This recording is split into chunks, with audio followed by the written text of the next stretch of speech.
Hello, everybody. I think we'll start. You're very welcome to today's storytelling for children. Hello, everybody. You're very welcome. My name is Cyr-Cooke. I'm the festival director of Galway Theatre Festival. I'm delighted that you're all here and that you've joined us for this Q&A session after Embodying Glass. I'm going to hand over to Jérémie Cyr-Cooke and to the artists themselves, of whom Jérémie is one of the core artists and who you've seen throwing himself around so elegantly and so expertly just a few minutes ago. So I'm going to hand over shortly, but first I'm going to go through the kind of housekeeping bits and pieces.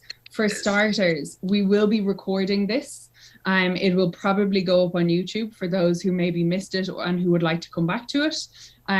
So if you do not want to be visible, please turn off your camera now, and that way you won't be seen on the YouTube. Now we'll only record the speaker view, but if you do ask a question later on, you might be visible. So just maybe bear that in mind. Could I ask you all also to ensure that you are muted, just so that we don't have any background noise interrupting our speakers. We will be having, there'll be plenty of time for questions towards the end. So if you do have a question, the easiest way and the most straightforward way to do that is to put your name or your question into the chat, and we can come to you in turn when we get to the questions. But for now, I'm delighted to pass you over to the multi-talented and very exceptional Jérémie Cyr-Cooke, who is not only a very talented performer, but also designer of our beautiful website, which I'm so proud about that I tell everybody, and I take every opportunity I have to shout about how proud I am of it. So Jérémie, I'm going to hand straight over to you. Thank you very much. Thanks, Circa. Yeah, and it's so great to be here, and I'm really excited for this Q&A aspect. I apologize in advance if I ramble a lot. I tend to do this. I also just had a cup of coffee at a time that I probably shouldn't have coffee. So we'll see how this goes. But yeah, thanks so much to Circa and Kira who are kind of handling the production management side of things with the Q&A. So I'm just going to walk you through a bit of the format, and then I'll let pretty much our speakers and our panelists, if you want to call them like that, introduce themselves, and then we can kind of hop into the questions. And of course, I'll leave time at the end for audience questions as well. So basically, the way that I want this Q&A to happen is just a very informal fireside chat that is a bit of a debrief about the project, if we want. So the first half will kind of see me and us engaged, us as the artists engaged together and talking about the piece from different perspective. And the second half will see the audience kind of, I welcome everyone in the audience to participate and engage with us, either, like Circa said, by putting in a question in the chat and we'll get to it when we can, or if you just want to put your name and ask a question out loud, that's perfectly all right as well. So I suppose I've already been introduced by Circa, so I'm going to skip over and ask if Ingrid, you would like to introduce yourselves. Good evening, everyone. I was just ready to mute myself. I forgot to mute myself, so I'm happy I didn't do it. So good evening. Yes, this evening I'm here as a musician from ConTempo Quartet. I'm very pleased to be here, and hello. Thanks, Ingrid. And moving on to Maeve. Hello everyone, I'm Maeve Bryan. I'm the General Manager of Galway Music Residency, who had the honour and pleasure of producing this wonderful piece with Jérémie and Cuisle Productions. So looking forward to the chat. Thanks, Maeve. And Claire, do you want to introduce yourself? Hi everyone. So I'm one of the 3 festival dramaturgs for GTF. So I worked as dramaturg on this project and was very happy to do so. Great.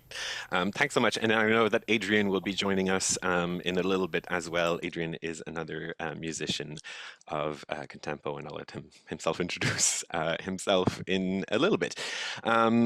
So yeah, I think just before we start talking, it kind of was a question that was raised in our Instagram live yesterday with Maeve, was about the genesis of the project, and I thought it would be maybe a good start to kind of explain a little bit of the background of this before we start my first questions or the questioning of the artist. And so in a way, this project kind of dates back to 2019, when I think, well, ConTempo and I were both participating in Culture Night at NUI Galway, and we were both doing our own separate pieces close to each other, but it wasn't necessarily a collaboration on that front. And John and Anne McCabe, who was the general manager at the time, while Maeve was on maternity leave, Anne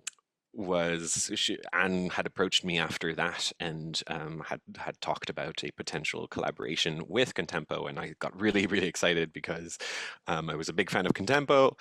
I had a fangirl moment of myself when I got home, called my mom.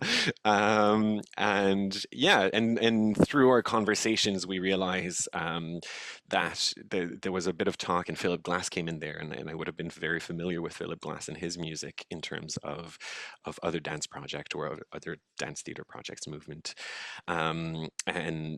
And yeah, through conversations, there was kind of a little bit of a connection that was being made in terms of the way that he writes music as a composer, but also in terms of a technique in dance and theater called viewpoints and compositions, especially in repetitions and tempos. And I realized that there was a potential there in exploring form and exploring devising practice and choreography devising, I suppose, through looking at a score as a source material, the score specifically, not necessarily the music. And so yeah, that's kind of where this project came from, and I'll talk a bit more about my process after that, after I start asking questions to other people. So yeah, my first question, I suppose, would be to Ingrid, and in terms of as a musician, I mean, what is your relationship to music? How did you first come to play music or first come to play an instrument? Yes, I started to play my violin when I was 7 years old.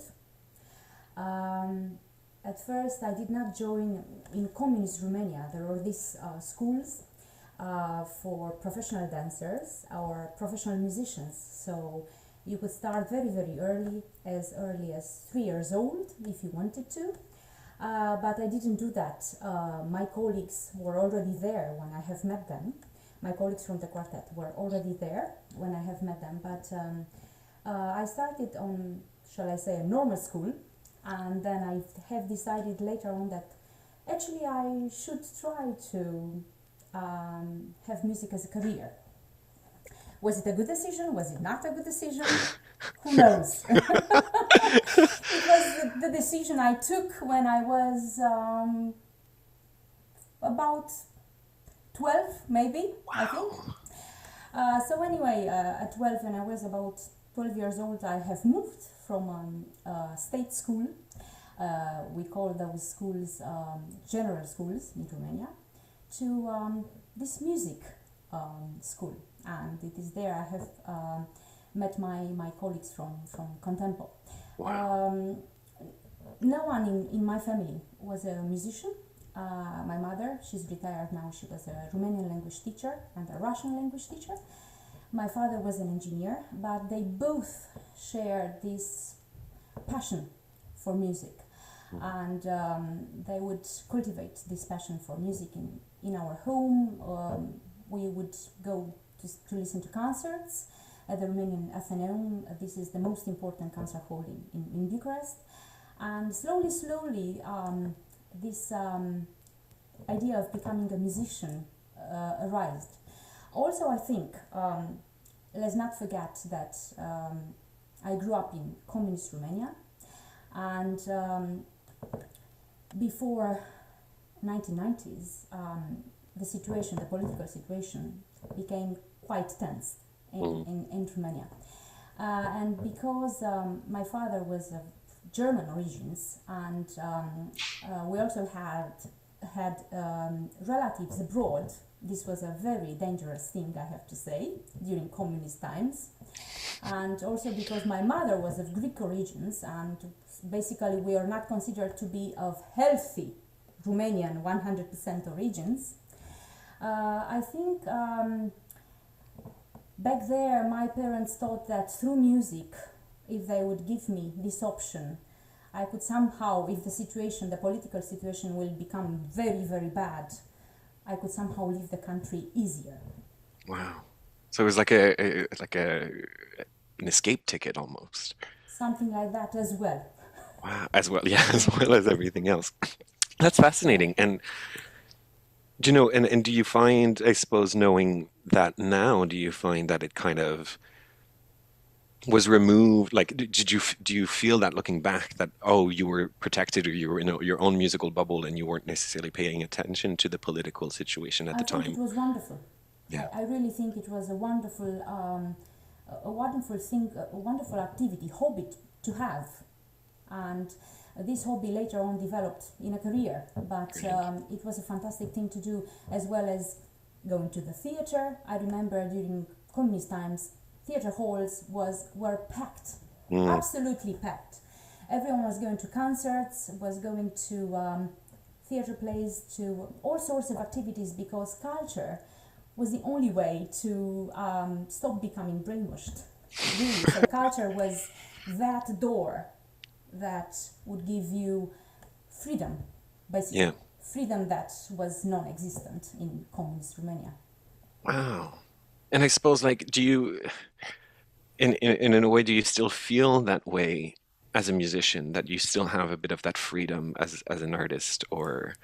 I think art is the quickest way to escape anywhere you want, anytime you want, really, really quickly, through imagination, creativity. It's the best and the quickest and the most wonderful way to escape reality if you really need to or want to. Yeah. Cool. And like, in fast forwarding then to today, I mean, what does this piece mean to you, or this piece being String Quartet number 2 by Philip Glass, or aka Company? I mean, what does that mean to you, and can you kind of tie that back to this idea of freedom? Because it was confinement and freedom was some themes that I had explored through the score itself, and I'm just curious to know, like, what you feel about that piece.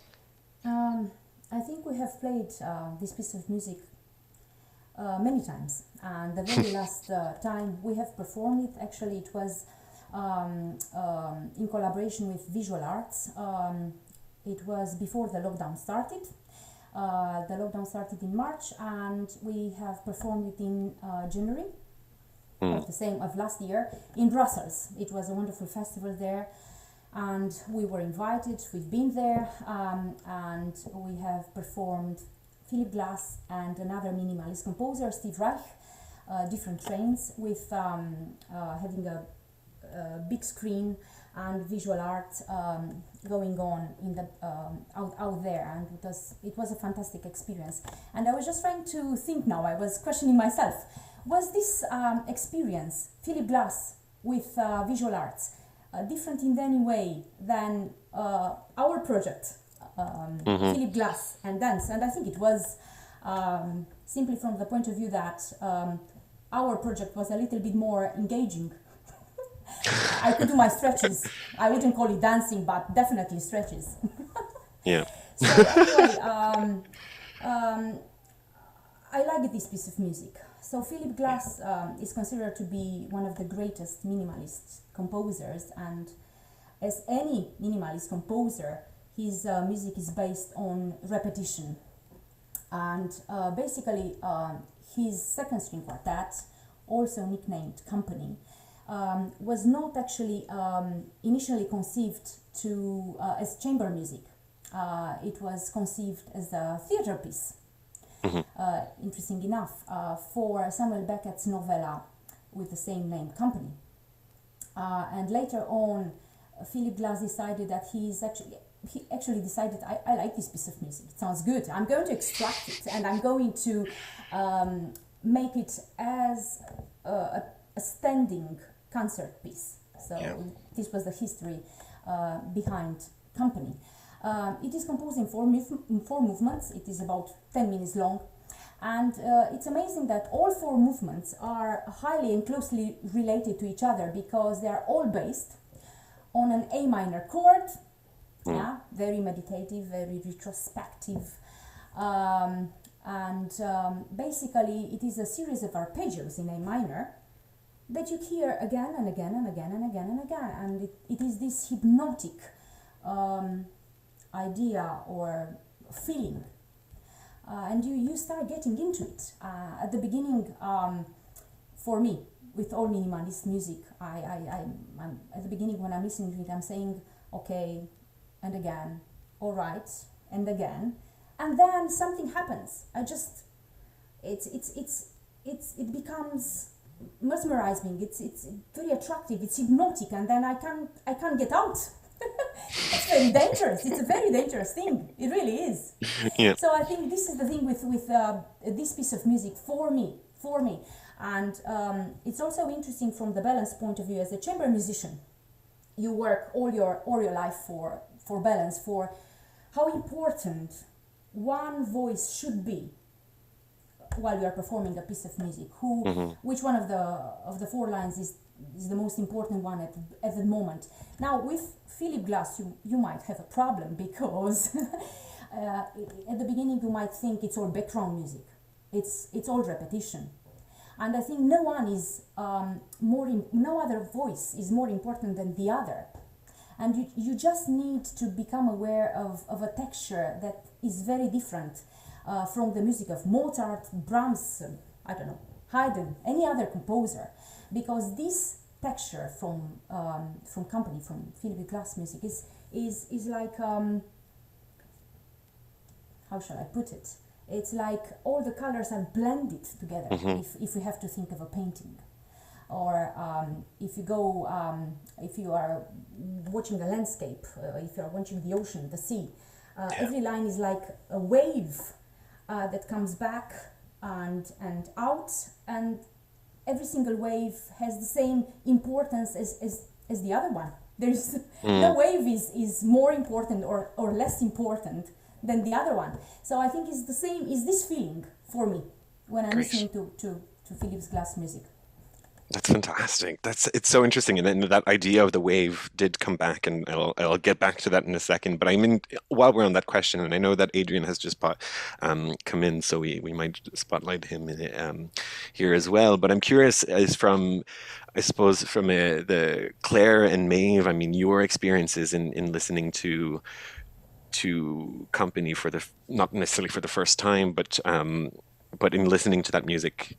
What was your experience, or how did you feel? Did you feel the same idea of hypnosis and meditation, or was it completely different for you? For me, it's a very meditative piece, I think. From a programming perspective, our programming tends to be very varied, and we try not to be repetitive in how we program. But Company is a piece that has found its way onto our programming more often than any other piece, I think. And I think because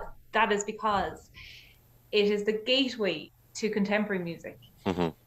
Contemporary music is really important to us at the Galway Music Residency because it's the music of our time, and we think it's really important to feature that music, commission new works, and work with living composers. And it can be very challenging and for audiences to really engage with that kind of music. And Company is that little gateway for me. It's a step towards the more contemporary canon. It's a little bit more comfortable to listen to. It's not as dissonant as some other contemporary works. It's not as abstract, or it is abstract, but it's not as abstract or what might be perceived as disconnected as some contemporary music. So it's that little brave step forward, I think, for audiences, and I think that's why we we come back to that piece now and again, is to just, you know, remind people that, you know, though we have a wonderful classical string quartet here, that they're absolute experts in performing and analyzing contemporary music. So yeah, it's a little step forward, and it's a beautiful. It's only 10 minutes long. It's really engaging. You get lost in it, and I know Ingrid was saying that as a performer, you very much get lost in it.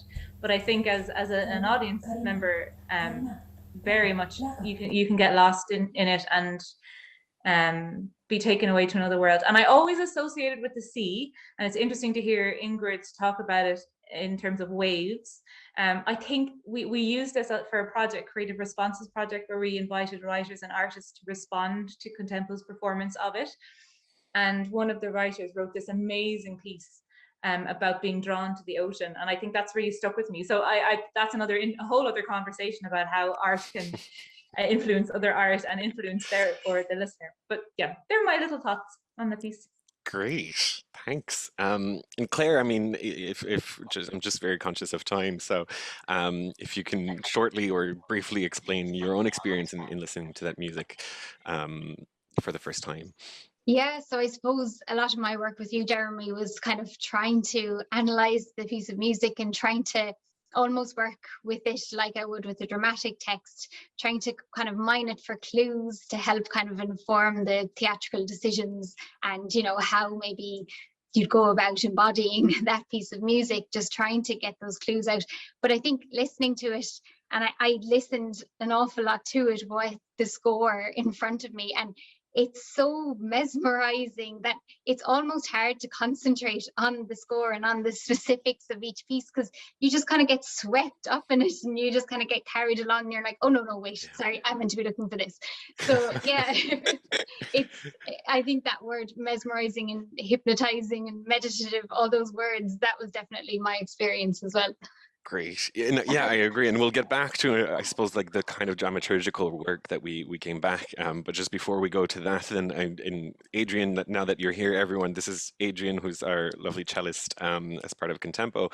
I'm just asking, what is, I suppose, your relationship to company, or your experience, if you can describe it briefly, of listening to that music or playing that music, because you get a first point of view at it, I suppose. For me, it's you're mentioning the sea and the water, but for me it's like a wine more than which goes slowly into your system. Yeah, so it's just you know, when you drink and you are at a party and you feel good and it's keep going, and all of a sudden you are not there anymore. So because it's this kind of feeling that you want to escape and you cannot escape, but you cannot escape, not because you cannot. Literally, you cannot run because your body, your muscles wouldn't listen. So yeah, this kind of minimalistic music. I mean, first time I heard was when I played for the first time, and I played in a cello octet, a piece for cello octet and choir, a choral piece, and actually it was even more creepy because we all had to wear headphones where we can hear only a click track, bang, bang, bang, bang, bang, bang, which you use the metronome on our setup. So immediately a blast from the past came in, and you were trapped on this metronome. You couldn't escape, so you cannot go even an inch faster or slower. That was there, and still you have a big choir around you and you have your line, but you are trapped into it. So that's why I said, yeah, you know, you are trapped. It's nothing you cannot enjoy because you are forced to do something you don't want, but still somehow you don't want to be out of it. So I think it's a very theatrical piece in a way, and I mean, with dance, I think it worked fantastically well. And by the way, yeah, many congrats, because I've seen the video for the first time today, like all our audience is online listeners. So it's brilliant. So I think you did a fantastic job. So I wish I was able to be in better shape to dance more with you than playing. We'll work towards that, Adrian. We'll work towards that. And that's so interesting that you're talking about this feeling of being trapped, because ultimately, like, that was a little bit of the anchor that I was playing with in terms of the creative response of existentialism, and what we called with Maeve, we kind of as we're writing our blurb out, Maeve, you might remember this, but we came up with the phrase the eulogy to lockdown, and it was like this eureka moment, this wow. And I knew that personally, I was a bit apprehensive in creating a piece about COVID. I thought it was just very basic as an artist to do that. Not to sound pretentious or anything, but I thought, there's going to be so many artists that's going to do this, but it is part of life, and so I wanted to kind of approach it from a different aspect and hone in on a very specific feeling that I think everyone felt throughout. And in that, it was partly my talking with Claire and the dramaturgical aspect of that the idea of confinement, of being trapped, but never necessarily knowing, should I leave? Can I leave? What's keeping me here? Am I being here on purpose? Am I the reason I'm here, or is there like a bigger force that's staying me here? And I'm curious, Len, Claire, if you can kind of talk about, because what was so interesting for me as the artist in working with you as the dramaturg was that you approached the score like you would approach a dramatic text, right? And that was fascinating and so revealing for me as a theater maker. And I'm just curious if you can kind of talk about your process around that, and maybe if there's like a very specific highlight that you wanted to mention. Or yeah, so I suppose this project was really interesting for me. It's the first time I've worked on a piece of dance theatre, and it's the first time I've specifically worked with a score as a source material. And my college degree was a joint degree with drama and music, so it was a really good opportunity to actually bring those two interests together.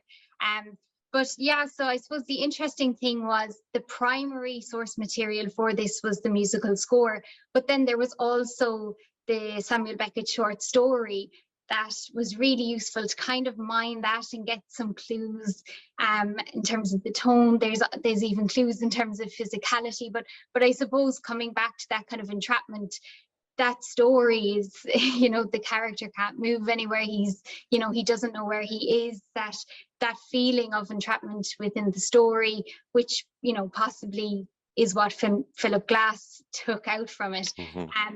But yeah, I suppose I did approach the score as the source material, and I kind of mined it in much the way I would any dramatic text.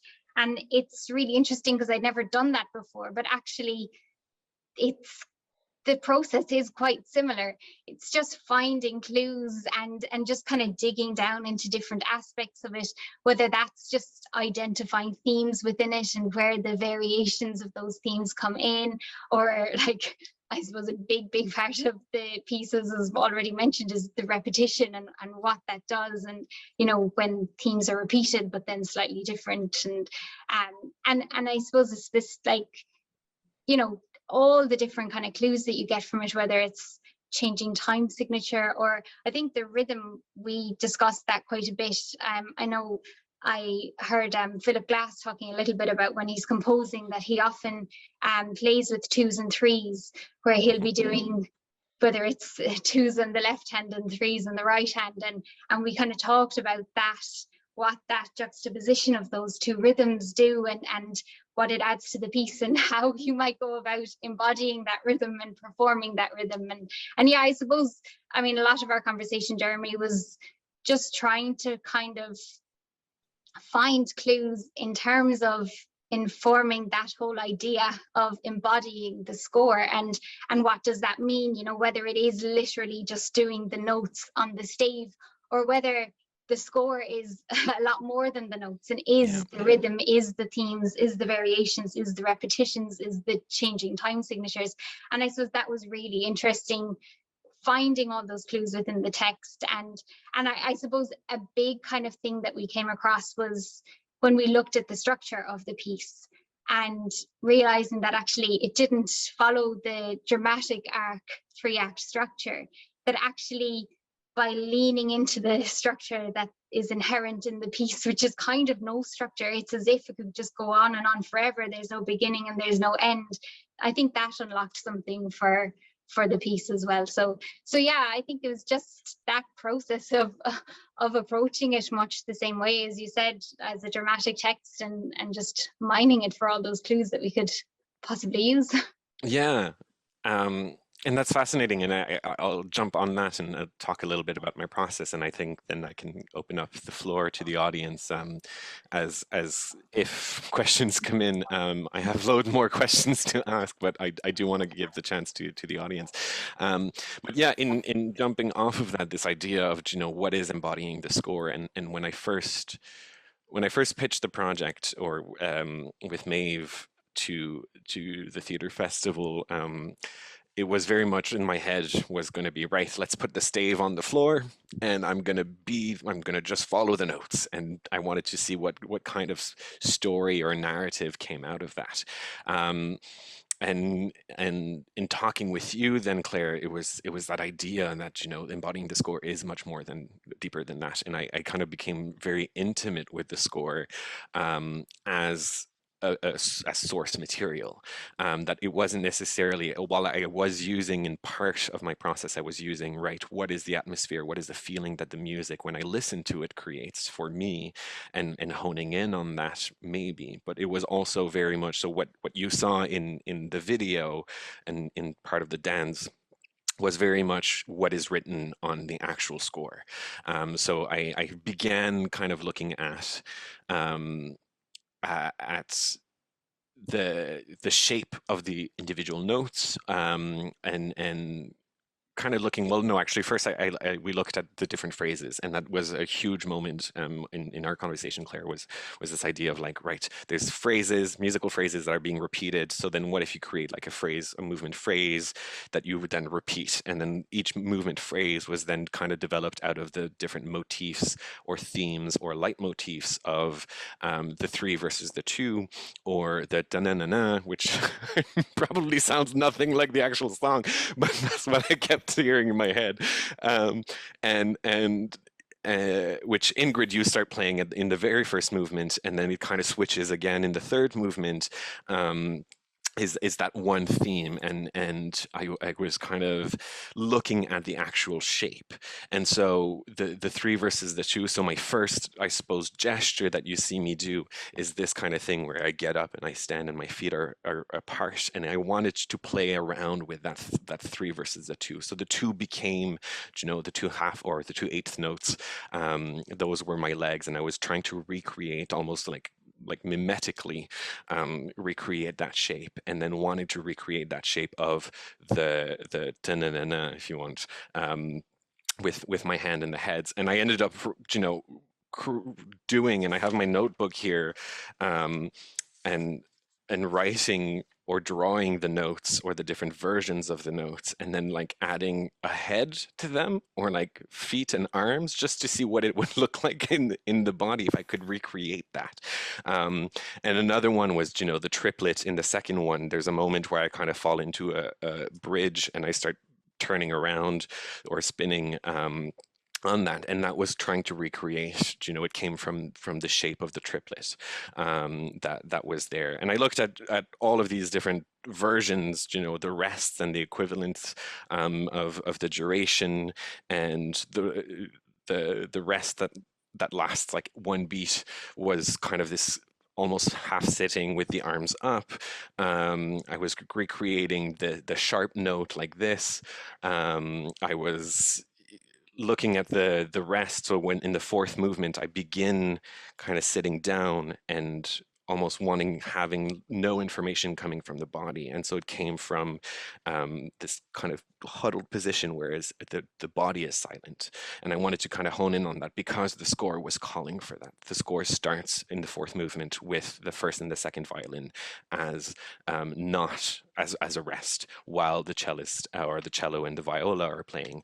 And yeah, and other things that we were looking at were the topography or the blocking, if you want. If I was moving through the space, I was looking at the actual notes, and then having that stave on the floor and moving through that pathway that was being developed, and then also looking at the dynamics. So whether of the music, and then looking putting that into the body, so the dynamics of each gesture or the movement themselves. So whether it was piano or pianissimo or forte or fortissimo, mezzo forte, whatever, I was associating the grandiosity of the gestures to that, depending on what the score was calling for. So that's basically what my embodying the score means literally. And then on top of that, I was adding the level of what does the actual atmosphere and the feeling of the music kind of draw into that. So with that in mind, I mean, I'll open the floor, and if there's any kind of audience questions, feel free to either put your names into the chat or your questions into the chat, and then we'll address them. And while you do that, I suppose my question to fill the silence of people coming up with their own questions would be basically for everyone, what is your favorite song to play and or listen to in terms of yeah, I won't give any more than that. What's your favorite song in general to play or listen to?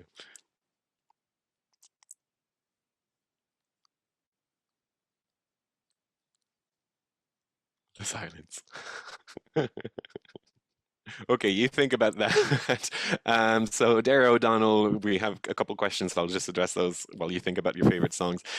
So Dara O'Donnell in the chat says, my question is, did you approach this performance as a film or as a piece of theater that just so happened to be filmed? What did you differentiate as a theater performance and not a film, if that's how you approach it? Yeah, great question, Dara. So we knew from very early on that it was going to be pre-recorded, so I wanted to kind of approach it.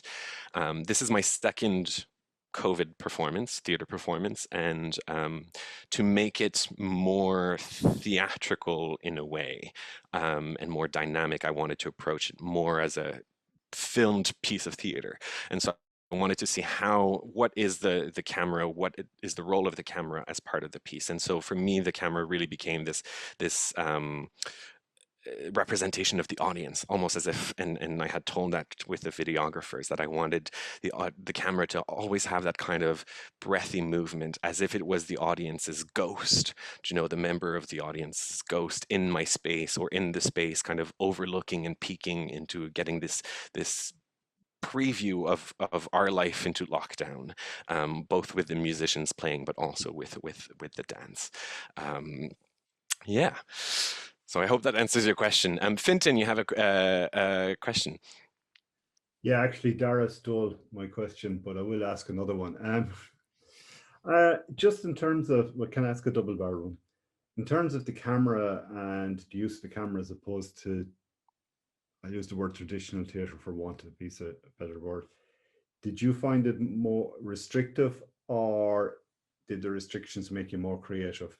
And the second part of the question is, are you planning to do more with this? Would you ever plan to do it in a live theatre in front of a live audience? That's a great question. I suppose I can answer that, and then if anyone else has any other thoughts on that, feel free to jump in. So yes and no. When lockdown first happened last year, I was very much against creating theater, physical theater for remote viewing, and I was like, no, that can't happen. It's impossible. Physical theater is all about feeling the physical energies and all that.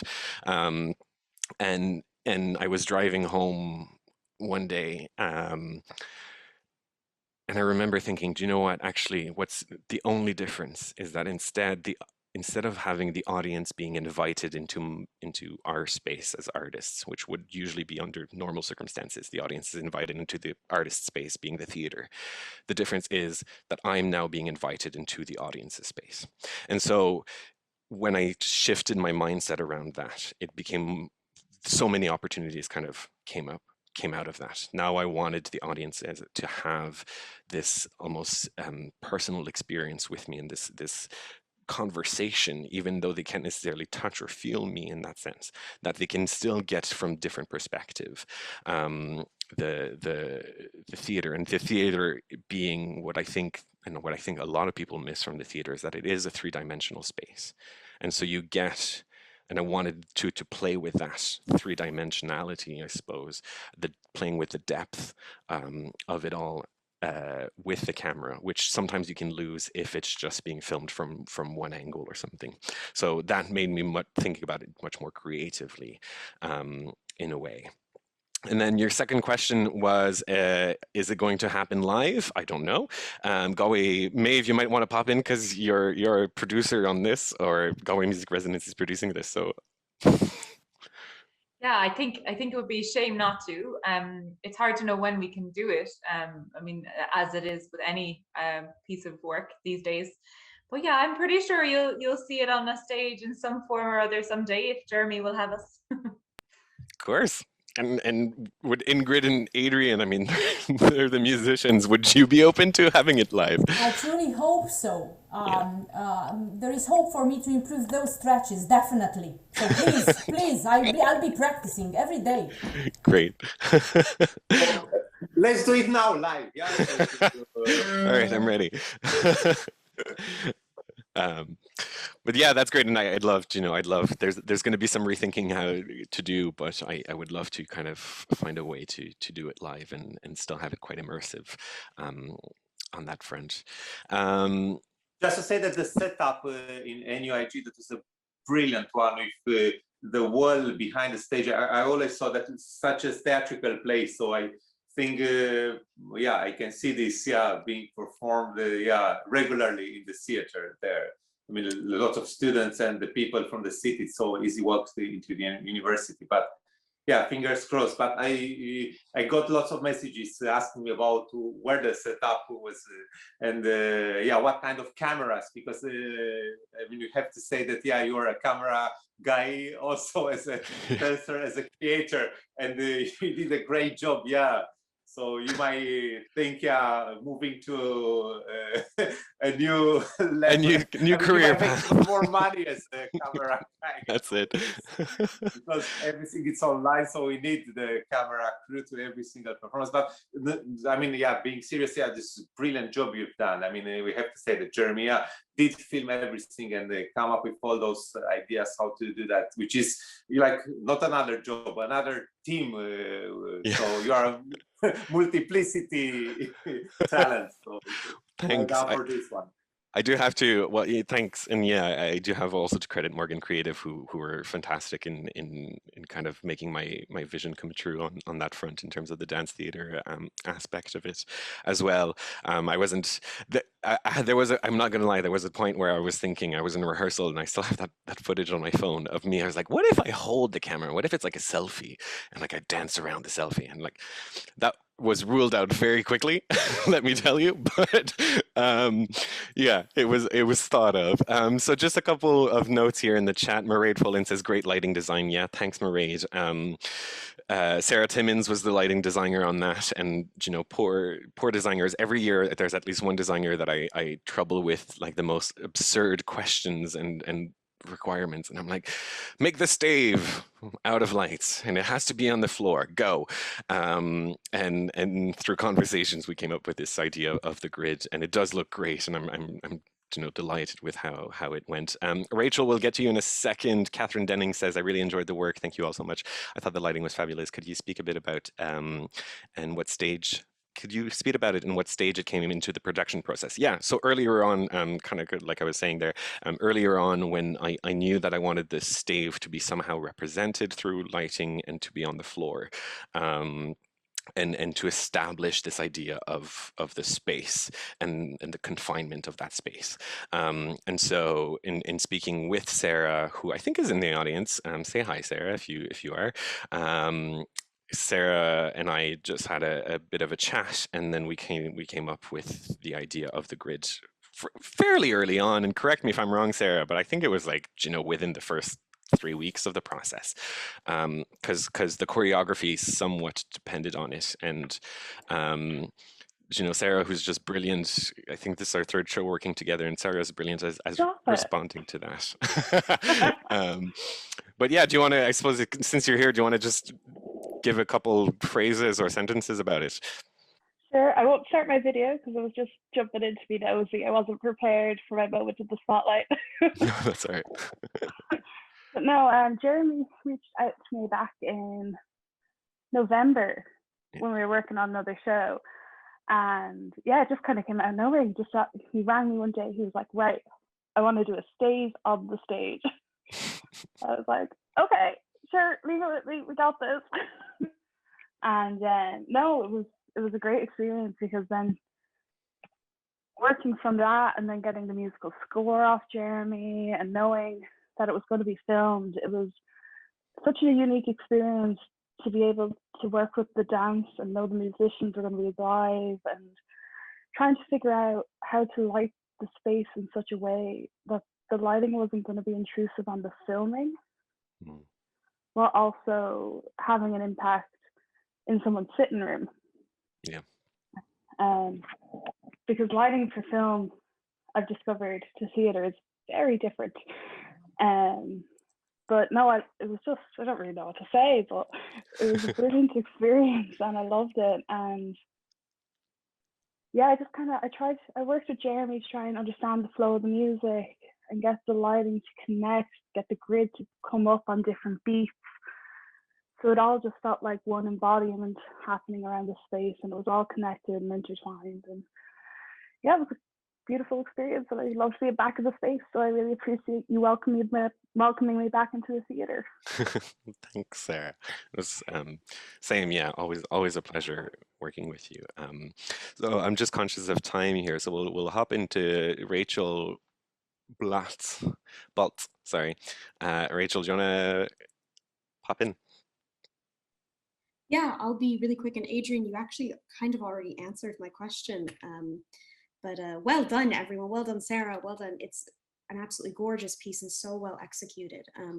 But yeah, I was just curious, because the editing and the camera becomes such an aspect of the choreography and of the music, both thematically as well as kind of echoing that repetition and the movement of the actual score. I was curious just to see the musician's experience of working with the camera moving around as you perform, as well as Jérémie dancing around you. But again, Adrian, you already kind of touched upon this. So if people just want really, really quick, Ingrid, if you just want to say really quickly your experience working with the camera moving like a dancer itself around you.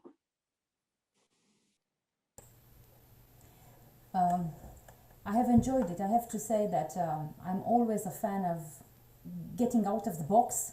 Jérémie, if you remember, when we had our first Zoom meeting, I think it was January, and it was the way of saying hello properly then. I have asked, please, Jérémie, if you can give me a job that it's something else than just playing my violin, I will do it. I just think it's so challenging. In a way, I feel attracted to these things. It's wonderful to have an opportunity to do something else that you do it on a daily basis. So this project was absolutely fantastic. I have enjoyed every single moment of it, the stretches, the thinking, the exchange of ideas, the flow of energy, every single moment, the performance, the filming, cameras. I'm always careful with cameras, but this time I had the mask, so I was not so afraid of it. No makeup, it was necessary, so it was great. Good. Thank you. That's great, and I'm glad, and I remember, you know, I was so happy when you had said that, Ingrid and Adrian. I remember you had hopped in there as well, and we were like, yeah, let's move. And there was a particular moment when I was kind of blocking on choreography, and I was like, oh, I don't know what to do. And I was like, I wish I had more bodies in this space. And as you go and, you know, as projects evolve and in your head and you think about it, and I was like, wait a minute, I do have more bodies in this space. And in saying that, I mean, just for the audience, it was fabulous, because we did a whole workshop together in viewpoints, and I had you kind of just walk around and kind of come up with gestures and move and all that. And it's fascinating watching musicians who normally, I mean, you would assume that musicians are kind of stuck to their chairs and playing and playing their own instruments, and then maybe a little bit of wave, and you do see that you'll have your own little choreography happening when you play, because you get into the music, and Adrian, you shake your head, and Ingrid, you have a lot of circular gestures or movement that may be conscious or unconscious, but it's brilliant and beautiful to see, and then see you kind of put that all away and improvise movement during our workshop was so beautiful and fascinating. And a lot of that, or that kind of, because that happened midway through, I think, the process, and some of the gestures that you came up with were brought into the rest of the choreography. And you know, I cherished that moment, and how privileged am I as an artist to kind of view people being able to create those things. So it was yeah, it was just great. So thank you everyone for that. We might have time for one or two last questions, and then Circa, who's raising her hand.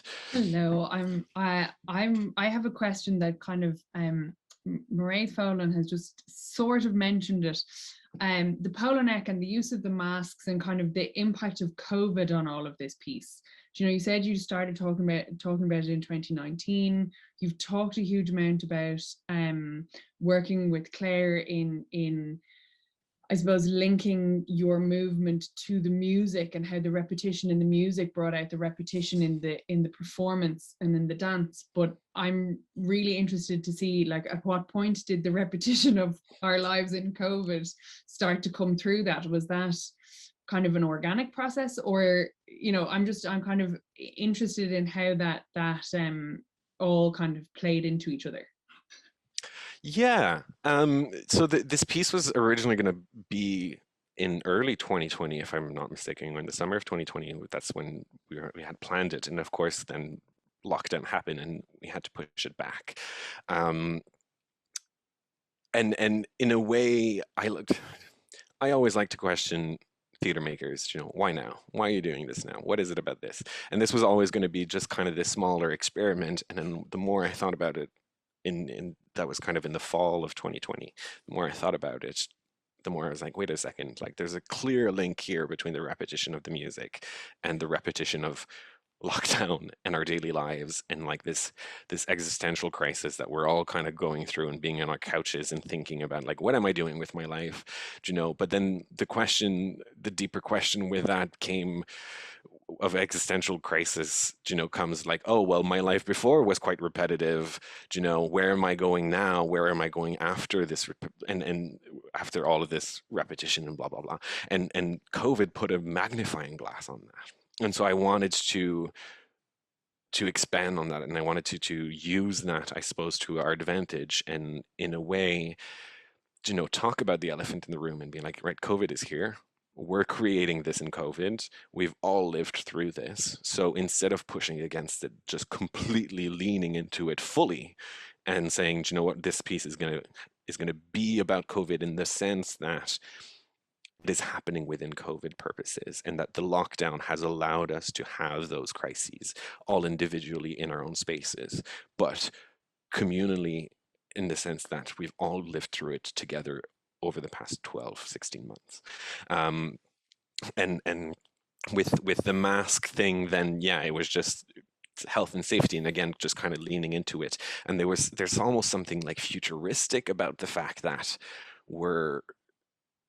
what's happening now. We had no idea that it happened. It just kind of happened, and we all had to kind of evolve with it, and realize that, right, okay, now it's a new normal, and we're all wearing masks. And I wanted to kind of go into that futuristic, post-apocalyptic thing, and go with a mask. And I wanted to become like, the mask becomes part of you. So very similarly of what Catherine is saying and what Sarah was saying in terms of the lighting and the piece being all connected, that all the turtleneck and the mask becomes part of you.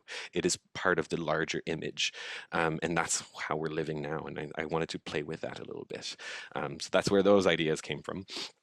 I hope that answers your question, Circa. I don't know. It does, absolutely. And I'm going to be very cheeky and kind of have a follow-on question / thought, which is another thing that I found from the piece, was that while it's showing in some respects what we've all been going through, and maybe highlighting the repetition that we are still in, and this cycle that we're still in, I also found it extremely cathartic to watch. So I obviously was lucky and got to see a first edit, and sitting on my own, watching it on my own, knowing nobody else was watching it, I found it extremely emotional and very cathartic.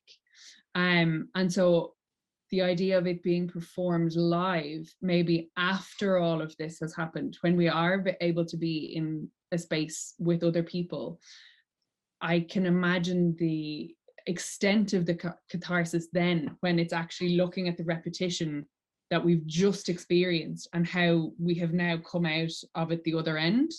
And I'd be really interested to see at that point what the impact of that on the experience of the piece would be.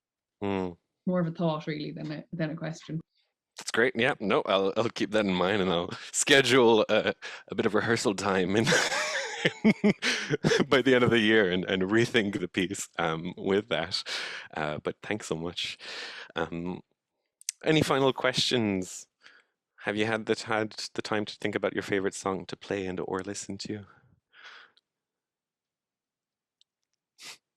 Yeah, Ingrid is nodding.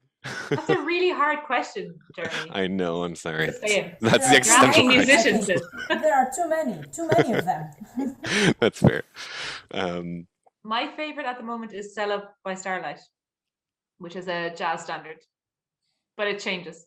Great. There you go. Yeah, I think everyone's changes. La Vie Entière and Emily soundtrack. Yes, Catherine. That is a fantastic soundtrack as well. Great.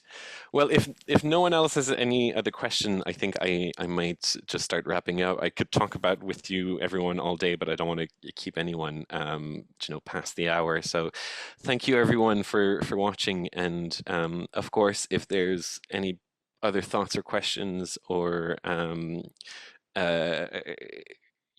thoughts, anything that you want to share, feel free. I'll share my email here. Well, it's the theatre email, but info@cuisleproductions.com. You feel free to share that. So thank you very much. And yeah, bow from the musicians, if we can have a bow of the musicians and the Claire and Maeve. Thank you so much. And a pleasure.